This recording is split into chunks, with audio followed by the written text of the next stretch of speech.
d'appréciation qui sont tout à fait importants. Dans son article 7, paragraphe 3, alinéa 1, j'aime bien être précis, l'Assemblée parlementaire du Conseil de l'Europe, auquel appartient la France, bien entendu, demande aux États, je cite, de s'assurer que les citoyens et citoyennes sont informés que la vaccination n'est pas obligatoire et que personne ne subit de pression politique, sociale ou autre pour se faire vacciner s'il ou si elle ne souhaite pas le faire personnellement. Dans son point 7, paragraphe 3, alinéa 2, le Conseil de l'Europe demande aux États membres, donc à la France, je cite, de veiller à ce que personne ne soit victime de discrimination pour ne pas avoir été vacciné en raison de risques potentiels pour la santé ou pour ne pas vouloir se faire vacciner. Je précise aussi d'ailleurs, en ces temps où il est question de plus en plus de faire vacciner les enfants, je précise que le Conseil de l'Europe a justement indiqué dans sa résolution, dans le point 7, paragraphe 4, alinéa 3, que les États membres doivent veiller, je cite, veiller à ce que les souhaits des enfants soient dûment pris en compte en conformité avec leur âge et leur degré de maturité. Lorsque le consentement de l'enfant ne peut pas être donné, par exemple s'il est trop petit, de veiller à ce qu'un accord reposant sur des informations fiables et adaptées à son âge soit donné sous d'autres formes. Voilà pour le Conseil de l'Europe. C'est pas moi qui l'invente. Donc c'est non au passeport sanitaire. Et c'est non à la vaccination généralisée des enfants, soit dit en passant.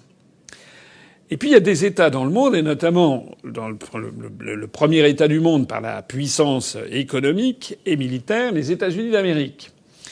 La secrétaire en charge de la presse à la Maison-Blanche, Madame Jane Psaki, début avril, a fait cette déclaration. Écoutez bien la porte-parole de la Maison-Blanche. Elle a dit, je cite, « Le gouvernement ne le fait pas aujourd'hui et ne soutiendra pas une procédure qui exige de porter sur soi des preuves de vaccination.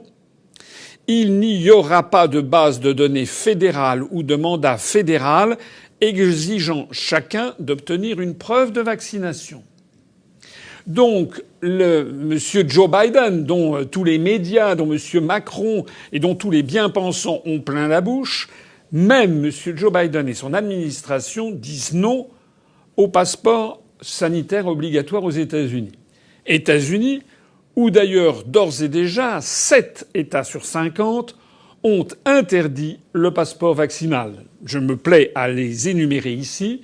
Il s'agit de l'Arizona, de l'Arkansas, du Dakota du Sud, South Dakota, de la Floride, de l'Idaho, du Montana et du Texas. On voit d'ailleurs dedans des États assez éloignés des grandes agglomérations comme l'Idaho ou le Montana, et puis d'autres qui sont des États géants comme la Floride ou bien le Texas. En conclusion, je considère qu'il est inconcevable qu'un passeport vaccinal soit imposé de façon obligatoire et sans consulter les Français à tous les Français. C'est contraire à ce que demande l'OMS, c'est contraire à ce que demande le Conseil de l'Europe, c'est contraire à ce que font les États-Unis d'Amérique. Il faut arrêter avec ces atteintes incessantes aux libertés publiques.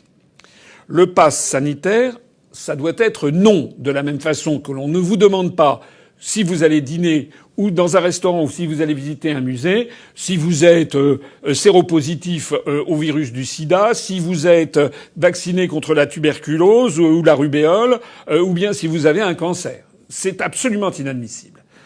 Je vous demande donc de faire diffuser cette vidéo autour de vous, et si vous en avez la possibilité, de vous mobiliser, mais de vous mobiliser de façon peut-être plus efficace que de faire une manifestation, en allant voir votre député, ou éventuellement votre sénateur si vous le connaissez, mais en allant voir votre député ou en lui écrivant, et en lui disant que ça ne peut plus durer, et en lui disant que nous, tous, collectivement, nous nous souviendrons de s'ils ont ou non avalisé le projet macronien de passeport sanitaire.